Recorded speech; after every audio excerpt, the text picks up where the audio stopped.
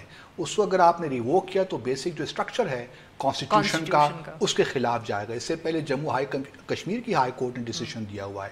تو اب دیکھتے ہیں کہ سپریم کورٹ اپنی رائے تبدیل کرتی ہے کہ نہیں کرتی، لیکن ہمیں بہرحال جو کرنا ہے ہمیں وہ کرنا ہے. ٹھیک، اس کا کوئی رزلٹ نہ نکلے، اٹس اوکے. بعض اوقات ڈپلومیسی میں آپ جو ریزلٹس چاہتے ہیں وہ آپ کو نہیں ملتے، لیکن کم از کم نظر ضرور آنا چاہیے کہ آپ کشمیریوں کے ساتھ کھڑے ہیں. اور مجھے یقین ہے، مجھے اس بات کا یقین ہے کہ اگلے 50 سال میں بھی کم از کم چناب ویلی جموں میں اور کشمیر ویلی میں کوئی طریقہ نہیں ہے بھارت کے ان کے ہارٹس اور مائنڈس ون کر سکے. اور سملرلی لداخ میں بھی، کارگل میں بھی، لے کی میں بات نہیں کرتا، وہاں بدھسٹ میجورٹی ہے، لیکن کارگل وچ اے مسلم میجورٹی ایریا، وہاں بھی اینٹی جو فیلنگ ہے، سینٹیمنٹ ہے انڈیا، وہ بہت ڈیپ ہے. چناب ویلی میں بہت ڈیپ ہے. دیکھیں 30% تو جموں میں مسلمان لوگ رہتے ہیں نا. تو اور کشمیر، اور ایک اور بات مزے کی بتاؤں آپ کو، کیونکہ یہ بھی لوگوں کا خیال نہیں تھا، لیکن ہندو اب مائنڈ ہے نا بڑا زبردست ہے. کشمیر ویلی کو اور جموں کو ساتھ کر دیا، یونین ٹیریٹری بنا دی اس کی، اور لداخ کو الگ کر دیا. اس کی کیا وجہ ہے؟ اس کی بنیادی وجہ یہ ہے کہ کشمیر میں تو، ویلی میں تو حالات بڑے خراب رہیں گے، وہاں تو یہ مائیگریشن نہیں کروا سکتے فی الحال. تو یہ ساری جو مائیگریشن ہے اس وقت جموں میں ہوگی، تاکہ ڈیموگرافکس جو ہیں دونوں کی مل کے بھی وہ ہو جائیں ہندو میجورٹی، تاکہ اسٹیٹ وہ جو اس کی جو ڈیموگرافی ہے وہ تبدیل اس طرح ہوگی کیونکہ جموں کے اندر تبدیل ہوگی. اور اس میں چونکہ یہ ہوگا کہ اگر الیکشنز یہ کروانا چاہتے ہیں سال کے آخر میں، تو وہاں پہ جو لیجسلیچر ہوگا کشمیر اور جموں کا، وہ پھر اس وقت ان کی کوشش یہ ہے کہ جو حریت کے لوگ ہیں یا جو اینٹی انڈیا لوگ ہیں وہ سارا بائیکاٹ کریں، اور جو پپٹس ہیں وہ سارا پہنچیں، اور یہی انڈورسمنٹ جا کے وہ وہاں سے لے لیں گے. کیونکہ ابھی یہ کویسچن ریز ہو رہے ہیں کہ آپ کانسٹیٹیوئنٹ اسمبلی، وہاں دستور ساز اسمبلی نہیں ہے، وہاں لیجسلیشن نہیں ہے، تو آپ نے کس طرح یہ 370 کو آپ نے اڑا دیا. تو یہ اس سے اب انڈورسمنٹ لیں گے جا کے جب وہ الیکشنز کروائیں گے. یہ سارا ایک طریقہ کار ہے، اسٹریٹجی کے طور پہ وہ چل رہے ہیں. بھارت کی جو حکومت ہے اس وقت وہ کیونکہ ایک بہت لانگ ٹرم گیم کھیل رہی ہے، کیونکہ جیسے آپ نے بھی ذکر کیا اور بھی بہت لوگ ذکر کریں کہ یہ وہ ویسٹ بینک میں جیسے سیٹلمنٹس کر کے انہوں نے تبدیل کیا فلسطین کی ڈیموگرافی کو، وہ یہاں بھی وہ طریقہ ہے. تو ہمیں بھی اب اتنا ہی لمبا پلان کر کے اس ڈپلومیسی کو کرنا ہے، چاہے اس کے کوئی امیجیٹ ریزلٹس آئیں. ہمیں امیجیٹ ریزلٹس چاہیں بھی نہ، وہ نکلنے بھی نہیں ہیں، لیکن ہمیں امیجیٹلی جو اقدامات لینے وہ ہمیں لینے ہیں، تاکہ ہم محسوس کشمیریوں کو یہی ہو کہ پاکستان ان کے ساتھ کھڑا ہے. Sir last question as we are running out of time, کہ لانگ ٹرم آپ نے بات کی ہے، ساتھ میں آپ نے شارٹ ٹرم میں کہا ہے کہ انگیجمنٹ نہیں ہونی چاہیے بھارت سے. لانگ ٹرم میں آپ کا کیا خیال ہے کہ جیسے آپ نے کہا کہ you are looking at long term period, تو لانگ ٹرم میں پھر یا bilateral engagement at some stage وہ آپشن ہوگی؟ اوبیسلی ہوگی، اس کو تو میں رول آؤٹ نہیں کرتا، لیکن وہ ڈیپینڈ کرے گا گراؤنڈ سچویشن کیا ہوتی ہے، جموں اور کشمیر کے لوگ کس طرح ریئیکٹ کرتے ہیں. ابھی تو دیکھیے کرفیو ہے، جب ان کو موقع ملے گا وہ باہر نکلیں گے. حریت کی لیڈر ساری نظر بند ہے. اب گیلانی صاحب کی طبیعت بہت خراب ہے، یاسین ملک صاحب بیمار ہیں، تو ایک نئی لیڈرشپ بھی آ رہی ہے بیچ میں. تو یہ ہم دیکھیں گے کہ کس طرح حالات انفولڈ ہوتے ہیں. لیکن میری اپنی جو انٹیوشن ہے وہ یہ کہتی ہے کہ بہت ظلم ہو رہا ابھی مقبوضہ جموں اور کشمیر میں، اور ہمیں تیار رہنا چاہیے ان سب چیزوں کے لیے کہ ہم نے کیا کرنا ہے، کس طرح دنیا کو بتانا ہے کہ وہاں جو مظالم ہو رہے ہیں. لیکن اس وقت نومبر 2020 تک آپ یو ایس اے سے کوئی امید مت رکھیے. جب الیکشنز ہو جائیں گے اس کے بعد ٹرمپ صاحب کوئی نیا آئیڈیا لے کر آئیں تو میں نہیں کہہ سکتا، لیکن مجھے یو ایس سے فی الحال کوئی امید نہیں ہے. بہت بہت شکریہ عبدالباسط صاحب، آپ نے بہت تفصیل سے ہم سے بات کی. ناظرین یہاں پہ لیں گے ایک چھوٹا سا بریک، اور جب ہم بریک سے واپس آئیں گے تو ہم بات کریں گے سندھ کی، جہاں کی جو صوبائی کابینہ ہے اس میں بہت لارج سکیل تبدیلیاں کی ہیں حکومت نے. Stay with us.